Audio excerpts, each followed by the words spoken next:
Last week on FWA TV. Doug Williams there seems to be fighting back. Doug Williams sit out, powerbomb, 2, 3, no! Joe Legend kicking out there at the last second. What is Doug gonna do? Perhaps he's gonna hit the bomb scare and he dropped this time around. Doug Williams high above the top rope. Oh, wait a minute, that's one of Alex Shane's security members. That's... What was that all about? What was that all about? Why is he interfering in this match? He has no place in this match. He doesn't need to be out there. I heard the bell, therefore Doug Williams will retain by disqualification. What? Nick, I'm literally lost for words. Why would Alex Shane's security detail come out here?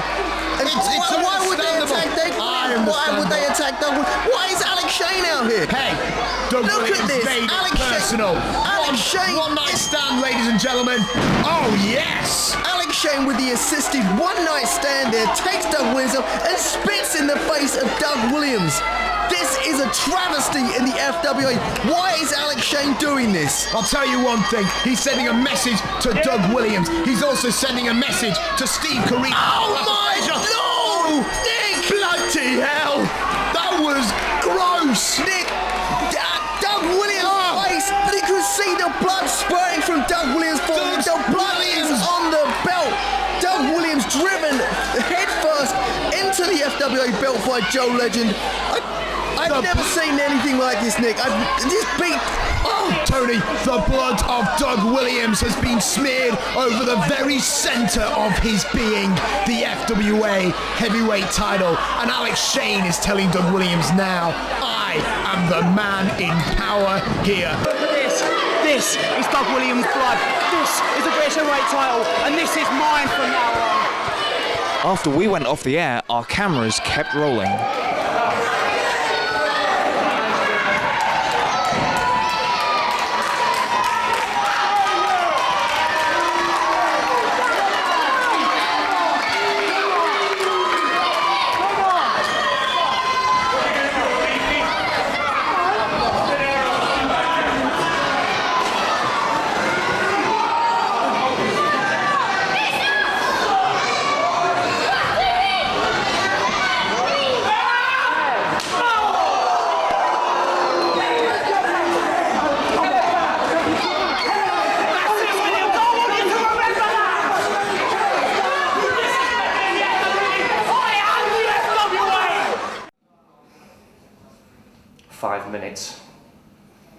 That's how long it is, 5 minutes. If Raj Ghosh fails to beat Paul Travell tonight, I've got to spend 5 minutes in the ring with that psycho lunatic, the hardcore icon. What am I going to do? Pull yourself together, Greg. Remember, you're a genius. You're the man who got Birchall banned from the building here tonight. You know, you can motivate Raj Ghosh to beat Paul Travell. You can do it. It's not a problem.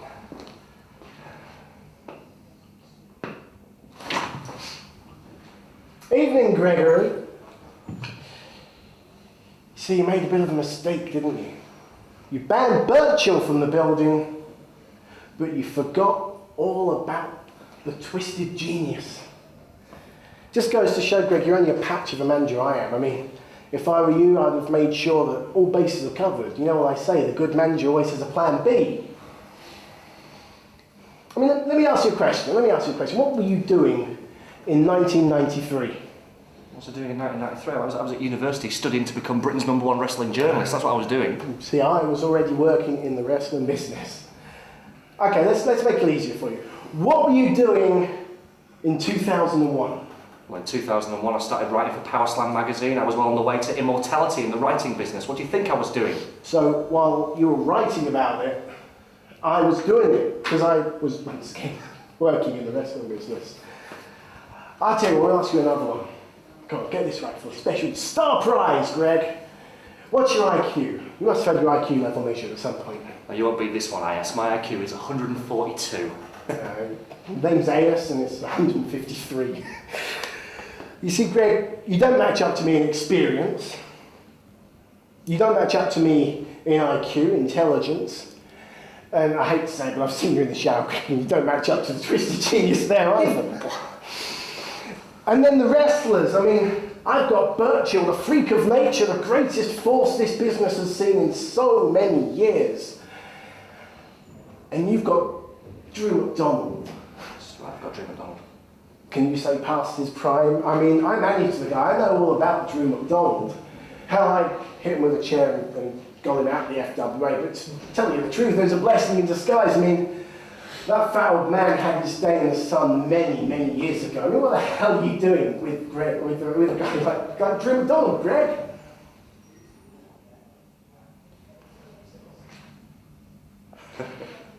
Listen, you piece of dog crap! This fat old man will put you in hospital for a long, long time! In fact, maybe you should go now and get that pain in your belly seen to. What pain in my belly? Oh! No, Drew. No, there'll be another time. Leave him alone. Let me handle this. Hey, Ias. Who's the genius now?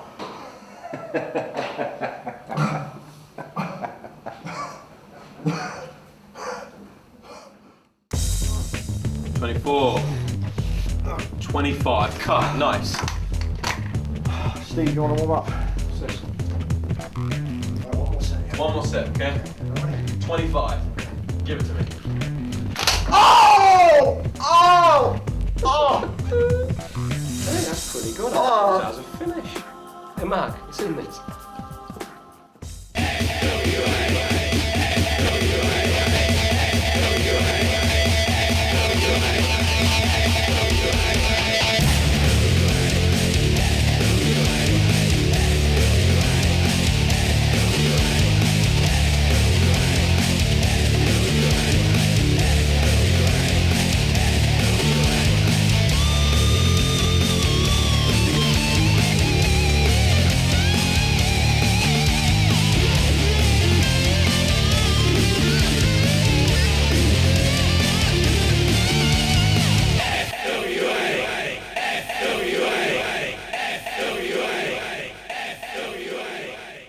Hi there and welcome again to another episode of FWA TV. As ever, I'm your host, John Atkins, and this week we've got a great show lined up for you. Coming up later in the hour, we will see Paul Travell take on his former teammate, Raj Ghosh. Plus, in tonight's main event, the countdown to Corino finally comes to an end as Steve Corino, the king of old school, makes his long-awaited return to the FWA, taking on none other than the South City thriller himself, Hade Vansen. But first, our opening contest sees the debut of Mark Sloan and Stevie Knight as a tag team. Let's go over now to our commentators, Nick London and Tony Giles. A mainstay here in the FWA from the very beginning. Mark Sloan deciding to team up with Stevie Knight, and he's now going to set their sights, I believe, on climbing the tag team ranks and one day hopefully getting a title shot against Hampton Court. Well, absolutely. Mark Sloan, he's a former All England champion, and you've got to believe that he wants those tag team titles. Early in his career, he did try to win the tag titles alongside his former student, James Tye, but he was unsuccessful. But both these men, they both want the FWA Tag Team Championship. This partnership is just so natural, and it's going to be interesting to see if it's going to work, because they do have slightly different philosophies. Well, I mean, as you can see, Stevie Knight trying to warm up there. I mean, this is something that Mark Sloan's trying to teach Stevie Knight to do. He's trying to teach Stevie Knight to train a little harder in the ring and in the gym afterwards. Stevie Knight more interested, I suppose, in going down to the pub to talk tactics. I mean, we saw this last week on FWA television. And we know that Stevie Knight has recruited Mark Sloan to be his tag team partner because of that non-televised match in which Mark Sloan defeated one half of the tag team champions. The way Stevie Knight looks at it is, well, if Mark Sloan can beat one half of the tag team champions, I know I can beat one half of the tag team champions. So if we team up, we can become the tag team champions. This is the mindset that I think Stevie Knight is going into this new tandem with Mark Sloan. Well, it's a good positive mindset. You cannot deny that, Tony. I mean, this will give him the confidence he requires to be a title holder here in the FWA. Mark Sloan working around the left leg there of Damon Leigh. Awesome ankle pick there, and he throws straight over into a wrist lock. Mark Sloan is well known for training some of the brightest stars in the FWA Academy, and he's very well versed in technical wrestling himself. But Damon Leigh now reversing the hold, going in with the wrist lock, but Mark Sloan managing to reverse out of it, goes in, nice drop toe hold, once again firmly in control of Damon Leigh. Now, Mark Sloan brings such a competent technical game into the ring, and Damon Leigh, I doubt, has faced anyone quite like the specialist Mark Sloan. I mean, we've seen Damon Leigh show some technical brilliance, but nothing on par with the former All-England champion. Mark Sloan keeping that hammerlock nice and tight there on Damon Leigh. Damon Leigh trying to reverse out of it. Mark Sloan backing himself into the corner. The Shining Light tags himself in. And why not? He was able to get that front headlock there. Nice wrist lock there, tying it. I mean, it's both Knight and Sloan, competent technicians, and they're bringing it to Leigh. And why not?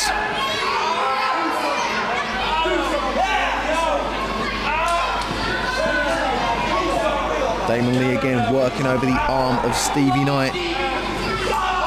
Oh, very nicely placed finger poke there. Oh, a yellow card for Knight. What was that all about? A yellow card straight away, and Mark Sloan there trying to talk to his tag team partner, saying, "What do you think you're doing?" As Dirk goes in, quick roll up, only managing to catch a 2 count, but again goes straight away working on the arm as Damon Leigh is now tagged back in. Feelgood's been tagged into this contest for the first time, but tags out straight away to Damon Leigh. Damon Leigh again with his wrist lock. Stevie Knight was signalling to Mark Sloan saying, "I'm all right, I can handle this," but it's not looking very good. In fact, it's not looking promising at all. Damon Leigh driving Stevie Knight down to the mat, keeping that nice top wrist lock nice and tight on Stevie Knight as the fans are starting to firmly get into this match. Crowd trying to get into this contest, and there's the tag there to Dirk Feelgood. Dirk with another wrist lock, 2, and he's really putting the pressure on here. Nicely done there, picking up Stevie Knight all the way, crashing down onto the shoulder of Stevie Knight. Feelgood with the tag after blasting a few shots on the arm. Damon Leigh now comes through, applies the wrist lock for himself. I mean, a Beal into the corner, but the wrong corner there, surely. Mark Sloan was only looking for a tag, but Stevie Knight wants a hug. Decides to give him a little bit more, you know. Stevie Knight now tagged out. Mark Sloan comes back into the ring. Well, it was a blind tag. I mean, that was quite sly. I mean, Damon Leigh, very rookie mistake there. He bealed Knight into his own corner. Now, come on. Even my mother wouldn't have made that mistake, surely.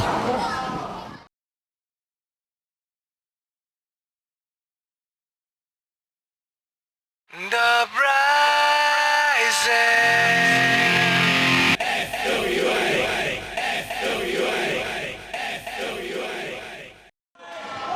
And we're back from the break, and Knight and Sloan are still in control. With a nice, tight, crisp headlock.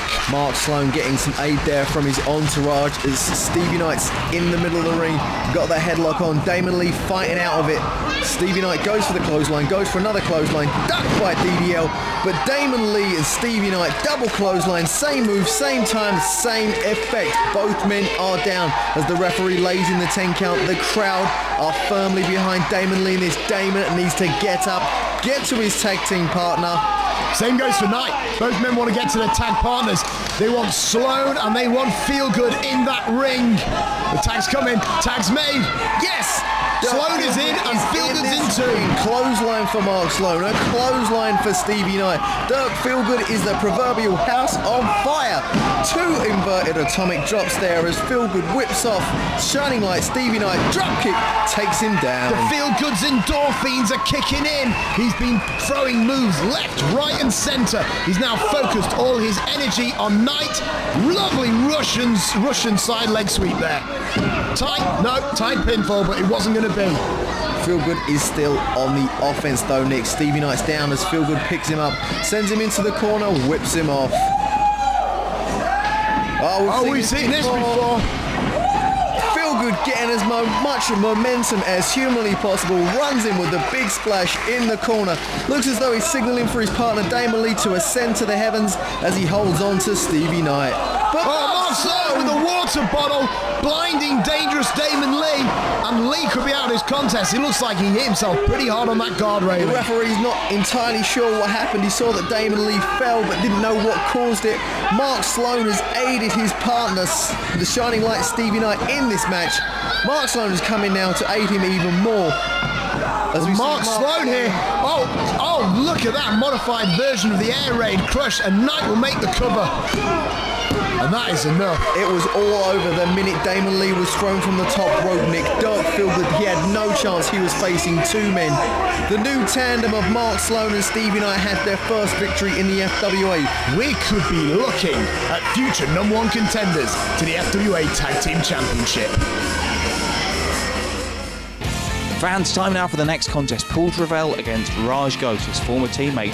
And this is the first time we have seen Travell since a couple of weeks back when he walked out on Ghosh and the family and cost them the FWA Tag Team titles. Back now to our commentators, Nick London and Tony Giles. And here he comes, the righteous one, Paul Travell, set to face Raj Ghosh, in which will be the final nail in the family's coffin. If Paul Travell can pin Raj Ghosh, he will then get 5 minutes alone with the truth, Greg Lambert. Man, Paul Travell just scares me. But thankfully I'm in the safety of my commentary booth. And the thing is with Paul Travell is this, you see, he selfishly walked out of a tag team title defense in which he was defending those FWA tag team titles with Raj Ghosh. Walked out, Raj Ghosh was then left to defend against the Duke of Danger and the butler known as Simmons, and now the family have lost their meaning in life. They have lost the FWA tag team titles, and now it's just Raj Ghosh and Greg the Truth Lambert. The whole of the family is completely disintegrated, and all because of that man right there.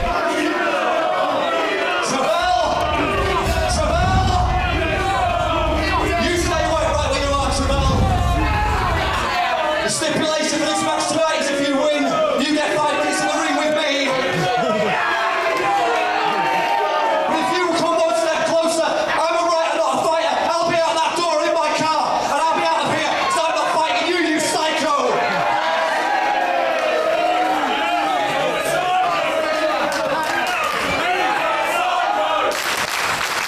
He's a psycho.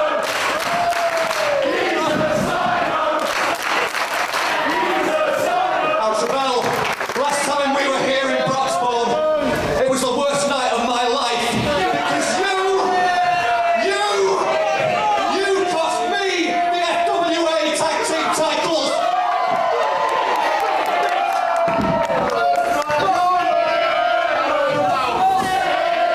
And the only saving grace from that night, Paul Travell, is I got to slap you across your psycho, turncoat, Jack Nicholson wannabe, twitchy little face.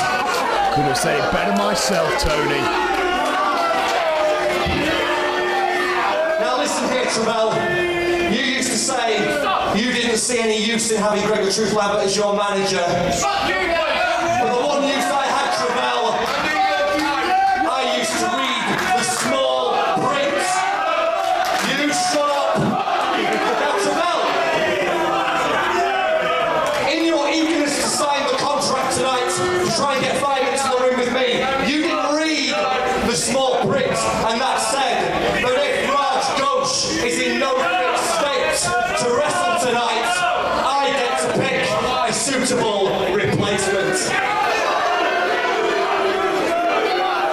And the fact is, Travell, Raj Ghost's injured shoulder from when you hit him with a sacrificial slam of vendetta.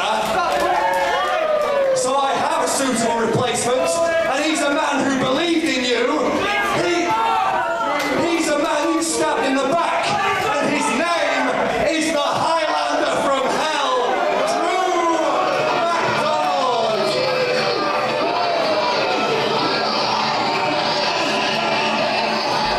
Now this, Tony, is a turn up for the books. You ever seen Drew McDonald in the ring before? Paul Travell was set on fire. Oh, whinge, whinge, whinge, cry me a river. Look, Drew McDonald is a tank. And Paul Travell, he has not got the experience. He hasn't got the size. Drew McDonald, quite frankly, is going to eat him. Paul Travell has been through hell and back and has come back wanting more. There is no way in the world that I believe Paul Travell will have a problem with this match. Especially as he's got Mr. Pointy. He's got Mr. Pointy. Paul Travell bringing his backup into the ring because we know the tactics of the Highlander from Hell, Drew McDonald, and the tactics from Greg the Truth Lambert. Now it's an even contest, but is Drew McDonald going to be man enough to step up to the plate? You know, I do kind of agree with you. You said Paul Travell has been to hell and back, and I will admit that Portsmouth is a bit of a dodgy area, but come on, this is the Highlander from Hell. Drew McDonald is a former Scots Guard, and he's as tough as leather boots themselves. Okay. Referee Steve Linsky needs to remove that offending item from Paul Travell's grasp so we can get on with this contest. I think Paul Travell should be allowed to use the bat. If he wants to bring a barbed wire is this a non-disqualification contest? I don't know, Nick. Is it? Well, Greg Lambert seems to be changing the rules whenever it... No, he signed a contract. What the heck is that?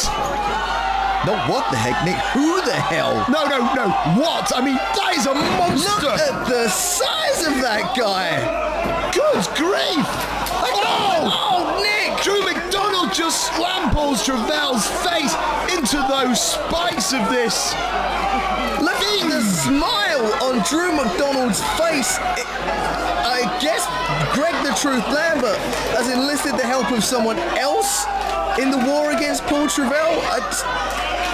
Wow! He is one scary dude! Look at the size of him, Nick. That is easily the biggest guy in the FWA I have ever seen. Look, forget about his size. Look at his face. My lord, you wouldn't want to bump into him in a dark alley. This guy's terrifying. Where has Drew McDonald and Greg Lambert brought this guy from? Oh, Nick! Paul Travell sent crashing down to the mat with that powerbomb.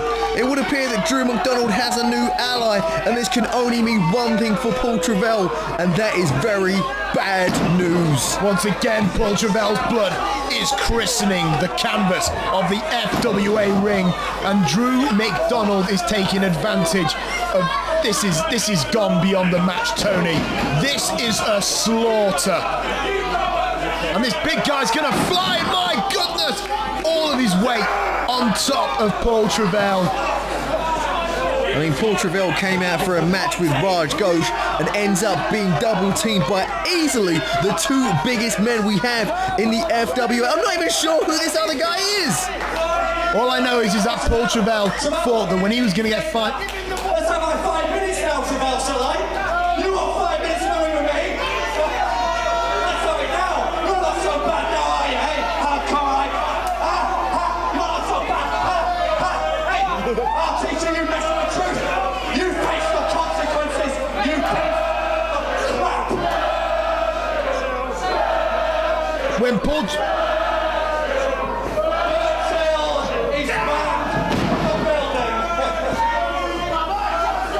When Paul Travell was told he could get 5 minutes with Greg Lambert, he thought he was going for the honey pot.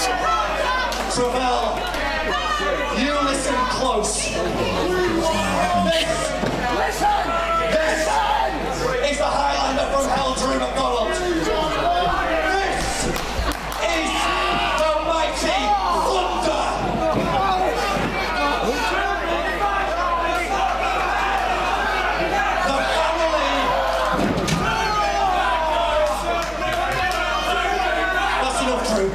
I've got one more point to make to this idiot. The family is dead, Paul Travell. And so is your hardcore icon. You know what? Paul Travell thought that coming into this match, he could get 5 minutes with Greg Lambert. It was a proverbial honeypot, but he just ran into two of the biggest, meanest looking bees, Drew McDonald and a man who has now been identified as Thunder. Well, Greg the Truth Lambert is added to his ranks with Drew McDonald and this mammoth in front of us, Thunder. This can only mean bad things for Paul Travell. Steve, we're going to see some signs of little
2, 3, fire!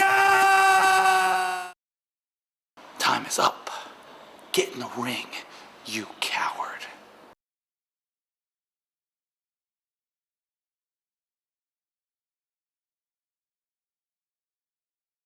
The Rising.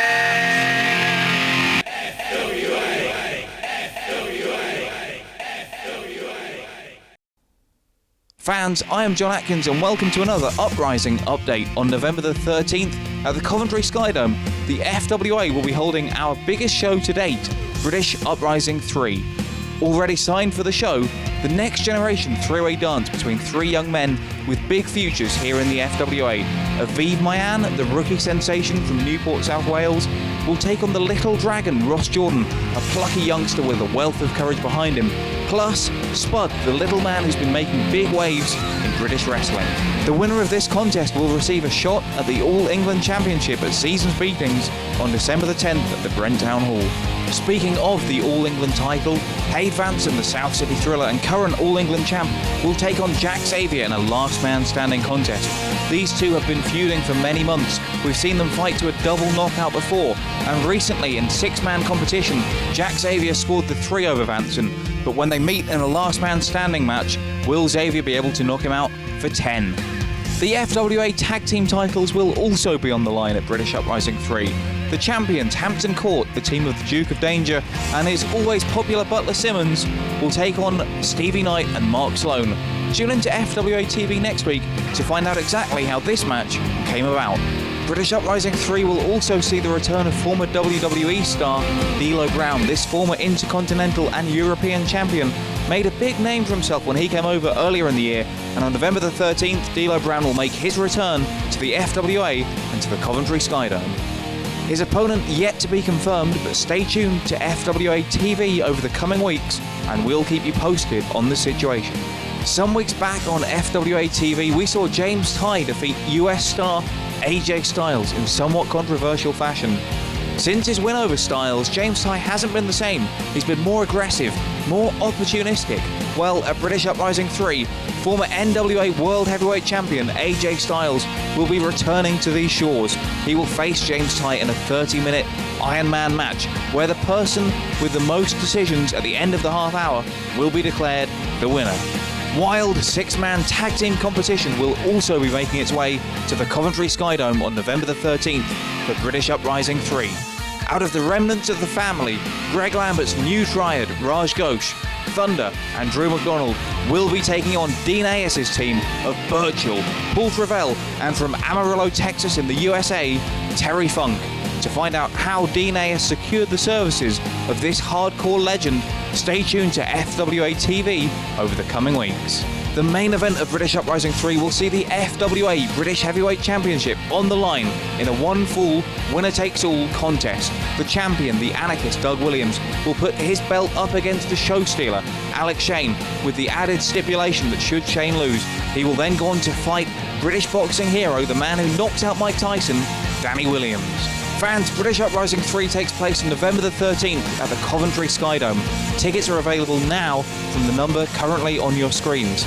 If you purchase gold, silver or bronze ringside tickets, you will also be admitted into British Uproar, a special pre-show featuring matches including Classic Colt Cabana versus Dirk Feelgood. I've been John Atkins, and this has been another Uprising Update.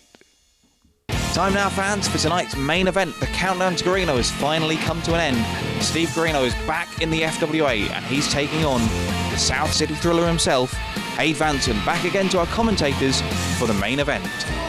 This match was such a natural one to make. Steve Corino wants Alex Shane, so Alex Shane has put his own protege out to test him. And because Alex Shane is the managing director, he's managed to wangle it so this will be a non-title contest. Because after all, Hade Vansen's got to defend that All England Championship at British Uprising 3 against Jack Xavier in a last man standing contest. Nick, the way I see it, Steve Corino isn't here in the FWA to win titles. He's here in the FWA to prove a point.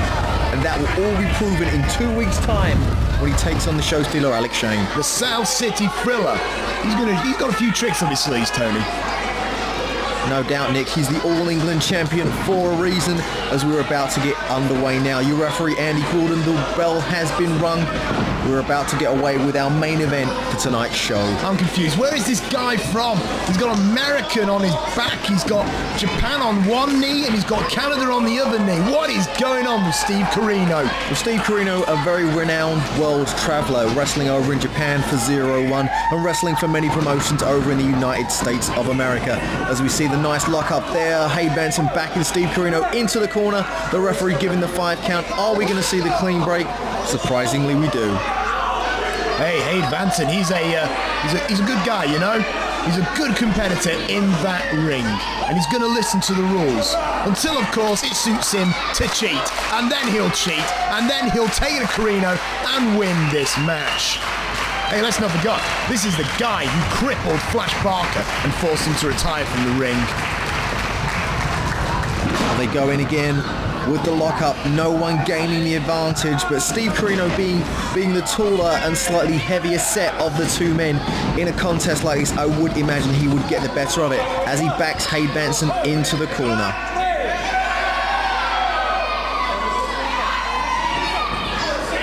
See, look, Steve Corino just wants to pound in Hade's face.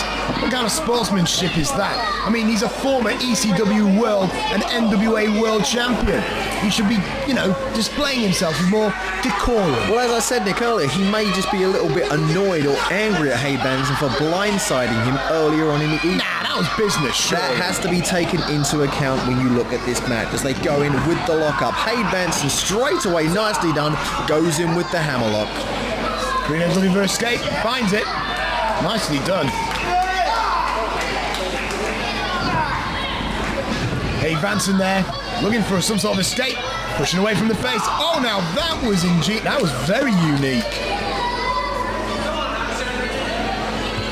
A nice heel kick there. Took Corino off guard. Didn't actually manage to take him down, but did take him off guard. Maybe Steve Corino looks at Hade Vansen as a younger guy, maybe a rookie in this business, and sees him as not much of a challenge. Whereas we know completely different. The way I see it, Nick, all Alex Shane has done is put Hade Vansen, his favourite person in the FWA, in this match for one reason only. He's put him in this match to soften up Steve Corino, so when Alex Shane faces him in 2 weeks, he's not 100%. It's a little deeper than that, methinks, Tony. I mean, go on, he wants Hade Vansen to have every opportunity to make him the best that he could be. And a main event match against Steve Corino? Hey, win, lose or draw, and trust me, it will be a win, lose or draw, that will really give you the experience you need in this business.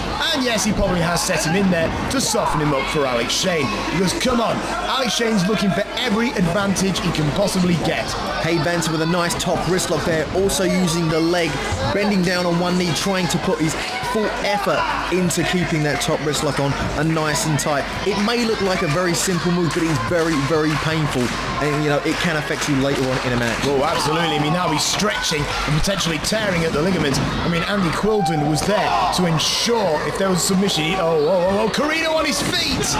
He's feeling the fire within, Tony. Most definitely. I mean, Steve Corino is a well-travelled wrestler. You do not want to turn your back on him for more than 1 second unless you are absolutely positive you have him down on the mat. Nice snapmare and a kick from Hade Vansen, but Steve Corino back up once again. Tell you one thing, do you remember that match between Steve Corino and Doug the Anarchist Williams? Now that was a fierce contest. It's a great example of not wanting to take Corino for, you don't want to just take him for granted, because this guy is good. He is very good. He has won some of the most prestigious world titles in the American and worldwide scenes. And we can see Hade Vansen rolling to the outside, obviously frustrated about being outsmarted by the king of old school, Steve Corino. Well, would you want to be outsmarted by a blonde? That's quite embarrassing, Tony.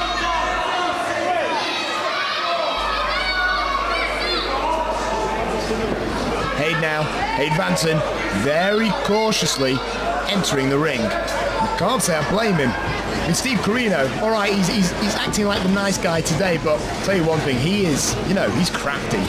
Most definitely, Nick. Steve Corino has been known to use certain tactics that have enabled him to win the match. but at the end of the day, surely that's what it's all about. It's all about winning the match. Well, absolutely. It's about getting that 1-2-3 or the tap out. Or if you're of a dubious disposition, maybe it's disqualification and a count out. But hopefully we won't see that in this contest. Corino now trying to fight out the leg scissors. Looks like he's doing it and he's stretching those thighs. And yes, gets a headlock of his own. Nicely done there from Steve Corino, keeping it ground-based at the moment. I mean, Nick, you just mentioned Steve Corino versus Doug Williams. As we all saw, Joe Legend and Alex Shane attack Doug Williams last week. Now, some of you may or may not know, but Doug Williams is actually a close personal friend of mine, and that night he actually went to hospital with a concussion. The injury was a lot more serious than I initially anticipated, and since that, I've been trying to contact Doug Williams to get his thoughts, his comments on what happened. I haven't been able to reach him. Well, I've heard rumours that he could be out for quite a while, Tony. I mean, it was a vicious beatdown that we saw. We saw Doug Williams' own blood smeared across the FWA heavyweight title, the title that has made Doug Williams' career not only over here in the UK, but across Europe, across America, across the whole world, in fact. You know, I've known Doug Williams and I've been watching Doug Williams for such a long time now, and I have never, ever seen him be as brutally beaten as he was last week. Oh, Hade's feeling the burn at the moment in his knees. Steve Corino here has got this figure four really tightly locked up. A nice move there. It would appear that Hade Vansen is trying to roll over. If he rolls onto his stomach, the pressure will be reversed and Steve Corino will be in effect hurting himself by keeping the hold on. Well, as you can see, Corino's feeling the pain, and now Hade Vansen's grabbing the rope. Hade Vansen close to the bottom rope, sees it, grabs it, gets the opportunity. Referee Andy Corder makes Steve Corino break the hold, but has the damage been done enough on Steve Corino for Hade Vansen to take advantage? Obviously it has, as we see Vansen now with Corino backed up in the corner as he whips him off into ropes, follows him in, and he gets him with a knife-edge chop. And a standing kick to the side of the head of Corino. And now Corino no doubt will be seeing double or possibly triple. Vansen whips him off now, but Corino reverses straight away, sends Hade Vansen crashing in and goes with a blow to the abdomen area there of Hade Vansen. Corino asking for the fans to get behind him as he sets him up, a boot to the face, another one, another. Corino looks like he was signalling for something. He's really taking it to our All England champion. Looks like Corino is trying to get the momentum here. I don't like the look of this. Oh, Yakuza kick in the corner, square on the chin of Hade Vansen, takes him down.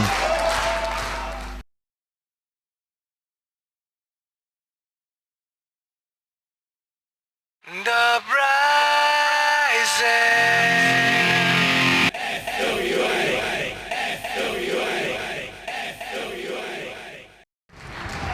Steve Corino picks up Vansen, knife-edge chop. You can see the look of pain on Vansen's face, but Vansen manages to go with the reversal.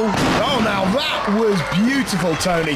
That was like a T-bone suplex, or possibly a little bit of a release Northern Lights, whatever you want to call it. It was a suplex, and it was pretty.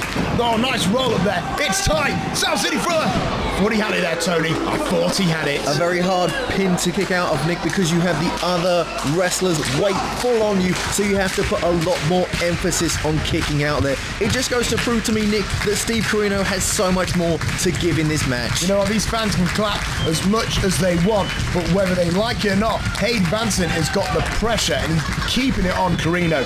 Corino could be knocked out from this sleeper right here. Referee Andy Crawdon there, right on top of the action, making sure that there's no illegal choke, making sure that Steve Corino is still able to compete for the second time. The arm has dropped as we go one more time, but no, Steve Corino feels it. Steve Corino is now firing up. He feels it the same way I do. He cannot lose this match to Hade Vansen. If he can beat Vansen, he can prove a point to Alex Shane, and in 2 weeks' time, we will Steve Corino standing over the limp body of the show stealer Alex Shane. He's putting that pressure tight on Corino. Corino desperate to fight out, but hey, he sets him up for a suplex, and look at that, beautifully done. He knew exactly what he was doing, Tony. The momentum was gaining, and he drops him on his head. There is still life in Steve Corino, Nick. There is still life in him. He is still kicking out. Vansen is well and truly on the offensive as he sends him into the turnbuckles. He goes with a roll and sets him up with that forearm square on the side of the head. A snapmare takes him down as Hade Vansen ascends to the top rope. Oh, this could be good. This could be good. Hade Vansen misses the headbutt. Hade Vansen, a swing and a miss. Went for the diving headbutt from the top rope, but Steve Corino, with the ring awareness, knew where he was, knew all he had to do was roll out of the way, and the momentum could shift in this match. That's all he knew. It's probably the only thing he knows. Hade Vansen now battling up with Steve Corino. I mean, first man to their... Oh, and it's Hade. Hade's doing it for me. Corino's fighting back. Both men are firing back with those stiff forearms there. Steve Corino has got the waist lock on Hade Vansen. Hade Vansen with a standing switch, and Steve Corino with a standing enziguri to the side of Hade Vansen's head. I haven't seen Steve Corino pull a move like that out since, 1998. Looks like he was standing up for something, possibly the lariat. If it is it, we could be in trouble, Tony. I say we, I mean, you know, Hade, obviously. Oh! No! I don't care what it's setting up for. Oh! He hits the DDT, one of his signature moves. Steve Corino now looks like he's spelling out the beginning of the end for the All England champion, the South City Thriller, Hade Vansen. Trying to get the fans behind him. And, I thought he was going to go for the lariat, but he said, no, not yet. But he might want to hit it as soon as he can, because after all... Oh, he's going for the STR, he called it, and he hits it. Kick out Hade, one, for the All England champion. Oh, 2.5 there, definitely, but Steve Corino, now he's wearing the arm up, you can see it. Only one thing is coming, Nick. Well, Hade Vansen blocks it. He blocks it, Tony. And now Hade off the ropes himself. Oh, he got caught there. Steve Corino blocked the kick. A clubbing forearm to the back of Hade Vansen's head, off the rope, and he hits the lariat, turning him into one, kick out, 2, kick out, 3. It's all over. Steve Corino has beaten the All England champion. Now in 2 weeks' time, we will see Corino versus Shane. 2 weeks' time. 2 weeks' time, we got to see Corino versus Alex Shane. I want to see Alex Shane destroy him right now. I mean, Steve Corino has wanted Alex so bad, but you know what? I think Corino's going to be a little bit disappointed when it's him who gets planted to the mat. Fans, we are out of time. Be sure to tune in next week at the same time for another great show. We've got a lot of stuff coming up. James Tye will be in action. We will see the FWA TV debut of Spud. Plus, Mark Sloan will take on Simmons with the added stipulation that should Sloan beat Simmons, he and Stevie Knight will receive a shot at the Tag Team Championships at British Uprising 3. Plus, British boxing hero Danny Williams, the man who knocked out Mike Tyson recently, will also be in attendance. As always, I'm your host, John Atkins, and until next time, I'll see you ringside.